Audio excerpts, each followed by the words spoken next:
Est-ce que vous êtes d'accord avec Tina Turner? Est-ce que nous avons tous besoin d'un héros?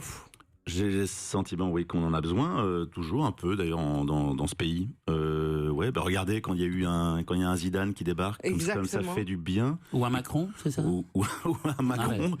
Non, ou un Thomas Pesquet. Ah oui. Ouais. Oui, regardez un Fourcade, Enfin, on a besoin effectivement de ça. On aime bien.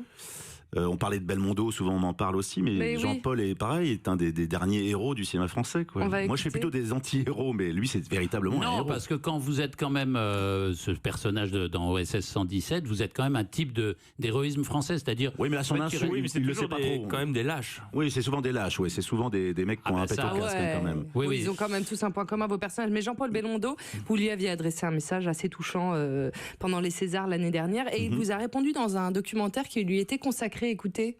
Et j'ai senti qu'il était bon. C'est la manière de bouger, une joie de vivre. Il est drôle.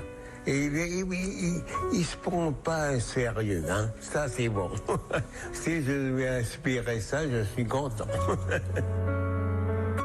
Des mots comme ça doit avoir une sacrée importance. Ah oui, bah oui, c'est effectivement, il m'a inspiré ça. Oui, Ouais. il m'a inspiré le plaisir. Le plaisir. Je voulais ressembler quand j'étais enfant, je voulais ressembler à un homme. Quitte à être un homme, je préfère être un homme comme lui. Voilà, un homme enfant comme lui. Voilà, m'amuser comme ça. Mais avec une poignée de main de dingue. Hein. Ouais. C'est-à-dire que même après son accident, etc., c'est l'homme qui a la poignée de main la plus folle. Ah, oui. Non, mais le mental. Il n'y a pas beaucoup de gens, je pense, qui ont serré la main de Belmondo. C'est incroyable, Jean-Paul, il faut le voir. Il rayonne, c'est un médicament. Ouais. Voilà, même c'est un exemple de vie. Il faut absolument ressembler à cet homme-là dans sa vie. Force de vie, ouais. Mais des héros, il y en a plein. Il y a des héros. Moi, il y a des héros qui me touchent énormément. Par exemple, quand je revois les docs sur la guerre de 14, sur les poilus, par exemple. Quand je vois ces petits poilus à moustache qui regardent la caméra, qui découvrent un peu le cinématographe et qui font, et peut-être dans 2 heures ils seront plus là. Ouais. Ça me trouble aussi énormément.